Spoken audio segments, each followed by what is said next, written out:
উনার পাশে চাই, যতক্ষণ পর্যন্ত পাশে না হবে ততক্ষণ পর্যন্ত চট্টগ্রাম কলঙ্ক মুক্ত হবে না। উনাকে রাউজানে দাফন করতে দেওয়া হবে না মৃত্যুর পর।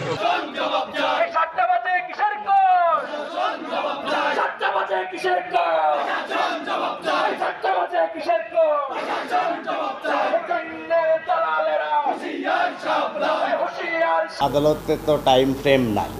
আদালত আপনারা দেখে রাখবেন সন্ধ্যার পরেও কাজ করে, তাহলে একটু আর্লি কাজ করতে তো আসলে সমস্যা আমি দেখি না।